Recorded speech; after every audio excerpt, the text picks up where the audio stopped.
Բարև ձեզ համար երկու հարգելի լրագրողներ, սովորաբար ես միշտ բրիֆինգներից առաջ հերացական խոսք եմ ասում, բայց այս անգամ նման տրամադրություն չունեմ, ուղղակի երկու բառ, ինչպես? Ուղղակի երկու բառ, բնականաբար օրվա քննարկող հիմնական երկու թեմաները Պարոն Սամվել Կարապետյանին առնչվող խնդիրներն են և այսօր Թուրքիայի հետ կապված հարցերը, վստահ եմ դուք հարցերը կտաք, իմ պատասխաններին հարմար հարցերը բնականաբար, բայց կապված Սամվել Կարապետյանի մասին, իմաստուն խոսք կա, մեծ մարդիկ չարիք չեն բերում, մեծ մարդիկ բարիք են ստեղծում, բարիք են բերում, իսկ չարիք բերում են ոչնչությունները։ Սամվել Կարապետյանի գործը կյանքը բոլորի աչքի առաջ է, միայն ստեղծել, միայն բարիք և Հայաստանում և Արցախում և ընդհանրապես իր միջազգային հեղինակությամբ և այն աջակցությունը, որ նա բերել է ոչ միայն հսկայական ներդրումներով տարբեր ոլորտներում, այլև պարզ հասարակ մարդկանց համար կատարած աշխատանքը վկայությունն է իր մեծության։ Դուք ինքներդ որոշեք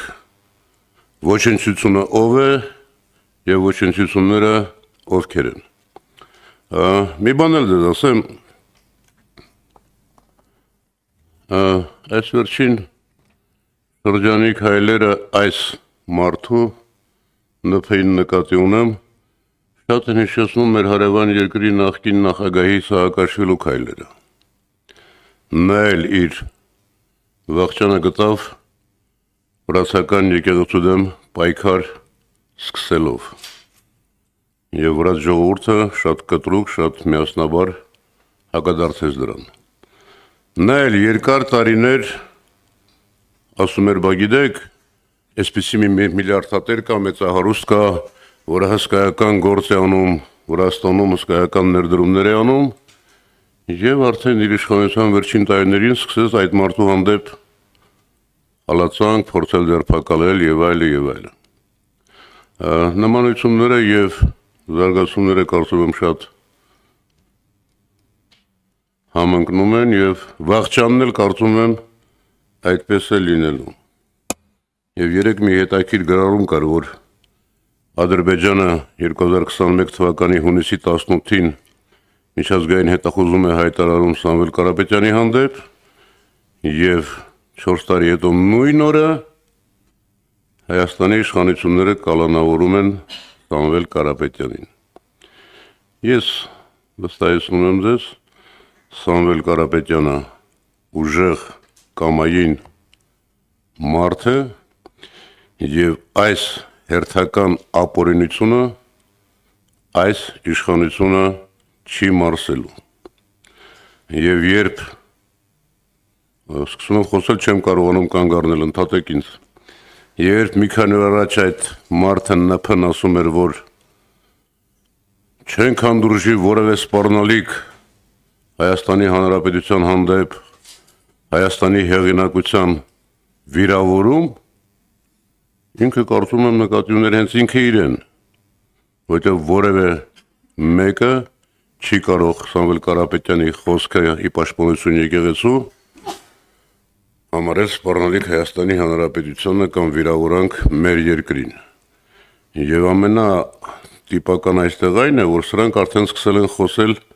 մենք Հայաստանի Հանրապետությունը։ Արարատ Միրզոյանն էր կարծեմ ասել վերջերս, դուք Հայաստանի Հանրապետությունը չեք։ Դուք Հայաստանի Հանրապետության ամենան եք։ Հայաստանի Հանրապետությունը դուք չեք ու չեք լինելու։ Եվ այս առումով մի բան էլ այն վախերը, որ կա այս իշխանության թիվ մեկի մեջ, գիտեք, այսպես ձևակերպեմ, աղքատությունը Նիկոլ Փաշինյանի ոսկորների մեջ է։ նա երբեք չի կշտոնալու։ Վախը նրա կակուղ փափուկ հյուսվածների մեջ է, որը երբեք չի անցնելու այդ վախը հաղթահարելու համար, նա փորձելու է ցանկացած քայլի դիմել։ Երրորդը սուտն է, կեղծիքն է, որ նա ցանկացած բան կարող է 180 աշճան շրջել եւ ամեն օր ասել տարբեր բաներ։ Այսքան է իբրև փոքրիկ նախաբան, խնդրեմ ձեր հարցերը։